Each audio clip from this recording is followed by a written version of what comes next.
Hi everyone, Janie here, and today I'm going to be making some Christmas cards using this Christmas stamp set from Craspire.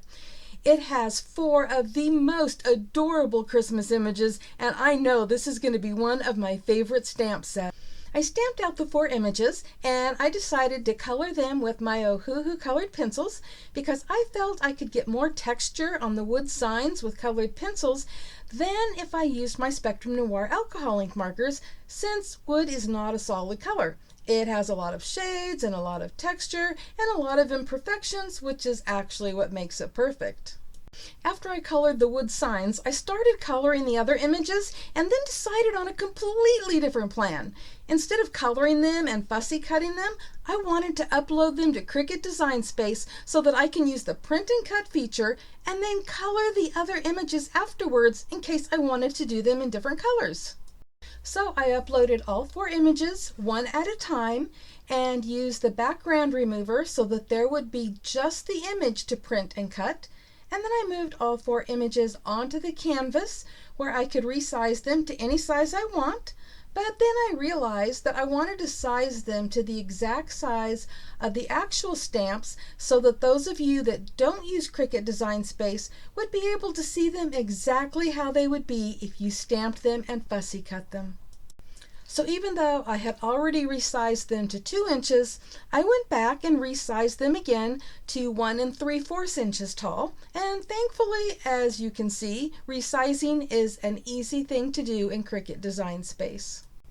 And then I clicked on Make It, and I realized that I would have enough room to print and cut 2 of each image. So I went back to the canvas and just clicked on each one and then clicked on Duplicate. And once I had 2 of each, I clicked on Make It again, and then I sent it to my printer, and from there I loaded it onto my Cricut Explorer so that it could cut out all of the images for me.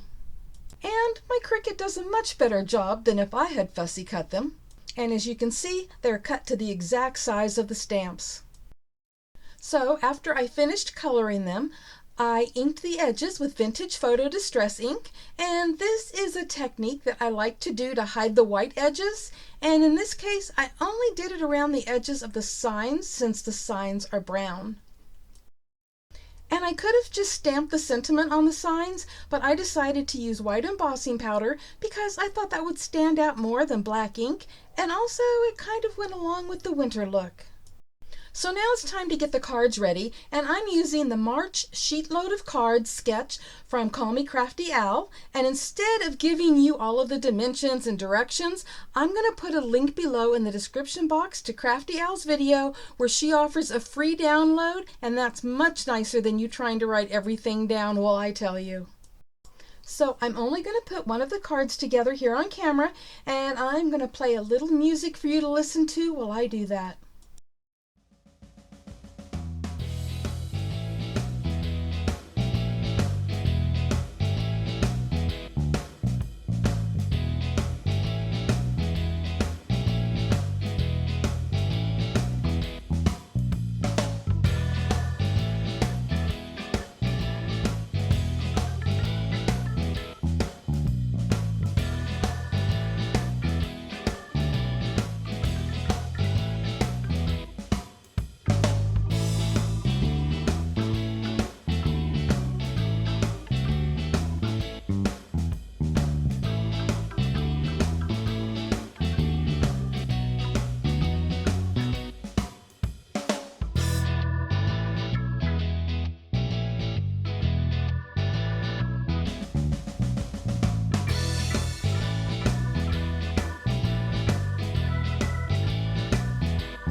Okay, so here's where things get interesting.